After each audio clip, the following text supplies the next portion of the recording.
Hello friend, कैसे हैं आप? मैं हूं आपकी दोस्त और होस्ट प्रियंका। आज मैं आपको लेकर चलने वाली हूं आसमान की उन गहराइयों में जहां छुपे हैं ब्रह्मांड के सबसे बड़े राज। तैयार हो जाइए, क्योंकि आज की ये कहानी सुनकर आप भी हैरान रह जाएंगे। तो दोस्तों, आपने अब तक कई स्पेस मिशन के बारे में सुना होगा जो ग्रहों, चांद और एक्सोप्लैनेट्स की खोज कर चुके हैं। लेकिन आज मैं आपको बताने वाली हूं उस मिशन की कहानी जिसने इंसान की सोच से भी आगे जाकर ब्रह्मांड की असली तस्वीर दिखा दी।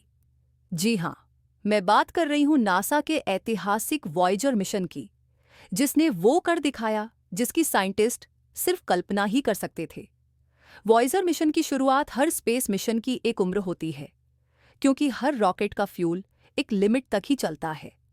मगर सोचिए, एक छोटा सा स्पेसक्राफ्ट धरती से निकलकर करोड़ों किलोमीटर दूर उस जगह पहुंच गया जहां इंसान का कोई निशान नहीं पहुंचा था। 1977 में नासा ने 2 यान बनाए, वॉयेजर 1 और वॉयेजर 2, जिन्हें ट्विन्स भी कहते हैं। इनका मकसद था हमारे सौरमंडल के बड़े ग्रहों को करीब से देखना और ब्रह्मांड के अनजाने हिस्सों में घुसना। वैसे क्या आपने कभी सोचा कि इन्हें 1987 में ही क्यों लॉन्च किया गया?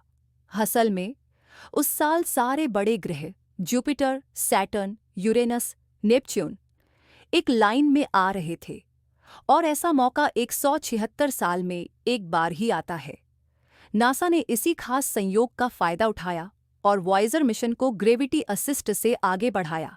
सफर की शुरुआत और अद्भुत खोजें। वॉयेजर 1 और 2 के पास उस वक्त की सबसे मॉडर्न टेक्नोलॉजी थी, हाई पावर एंटीना, शानदार कैमरे और सेंसर। 1979 में वॉयेजर जुपिटर के पास पहुंचा और वहां की खूबसूरत रंगीन तस्वीरें भेजीं। पहली बार हमें पता चला कि जुपिटर पर खतरनाक तूफान है और उसका ग्रेट रेड स्पॉट इतना विशाल है कि उसमें पूरी पृथ्वी समा सकती है। सबसे ज्यादा हैरान किया जुपिटर के चांद आयों ने, जहां धरती के अलावा पहली बार ज्वालामुखी फटते हुए देखे गए। फिर आई यूरोपा की बर्फीली सतह और उसके नीचे पानी के संकेत। वॉयेजर का अगला पड़ाव था शनि यानी सैटर्न, जहां के छल्लों की तस्वीरें देखकर वैज्ञानिक दंग रह गए। इन्हीं से पता चला कि सैटर्न के छल्ले बर्फ और पत्थरों के टुकड़ों से बने हैं। वहीं उसके चांद टाइटन का डेंस एटमॉस्फेयर और मीथेन गैसें भी पहली बार सामने आईं। 1986 में वॉयेजर 2 यूरेनस के पास पहुंचा और उसकी पहली क्लोजअप तस्वीरें भेजीं। यहां 10 नए चांद और पतले पतले रिंग्स खोजे गए। 1989 में वॉयेजर नेपट्यून तक पहुंचा, जहां के बड़े तूफान, ग्रेट डार्क स्पॉट और चांद ट्राइटन की बर्फीली सतह ने नई जानकारियां दी। सौरमंडल से बाहर इंटरस्टेलर स्पेस वॉयेजर का असली कमाल तब शुरू हुआ जब वह हमारे सौरमंडल की सीमा पार कर गया। 2012 में वॉयेजर 1 और 2018 में वॉयेजर 2 ने हेलियोपॉज यानी सौर सीमा पार कर ली। अब ये दोनों यान सूरज की रोशनी से भी परे इंटरस्टेलर स्पेस में पहुंच चुके हैं, जहां न कोई ग्रह है, न चांद, बस अंधेरा, ठंडी गैस और दूर दूर तक तारे। वॉयेजर 1 अब लगभग 24 अरब किलोमीटर और वॉयेजर 2 करीब 20 अरब किलोमीटर दूर है।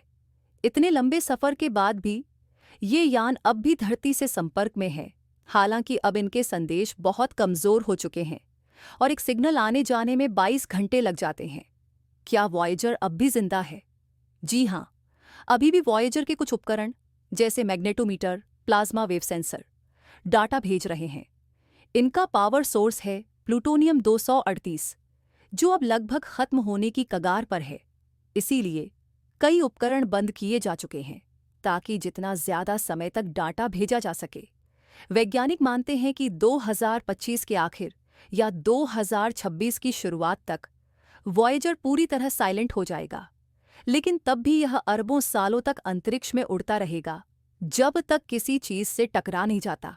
वॉयेजर का गोल्डन रिकॉर्ड। हमारा संदेश ब्रह्मांड के लिए वॉयेजर के साथ एक खास गोल्डन रिकॉर्ड भेजा गया है, जिसमें 55 भाषाओं में नमस्ते, धरती की आवाजें, संगीत, इंसानों की तस्वीरें, जानवरों की आवाजें और विज्ञान गणित की बातें रिकॉर्ड की गई हैं। अगर कभी कोई दूसरी सभ्यता इसे पाए तो वो जान सके कि इंसान कैसे थे। क्यों है वॉयेजर सबसे खास? वॉयेजर ने न सिर्फ हमें हमारे ग्रहों की हकीकत दिखाई, बल्कि ये साबित किया कि इंसानी जिज्ञासा की कोई सीमा नहीं है। इस मिशन ने हमें एहसास कराया कि हम इस विशाल ब्रह्मांड में कितने छोटे हैं, लेकिन हमारी सोच कितनी बड़ी हो सकती है। तो दोस्तों, ये थी कहानी वॉयेजर मिशन की।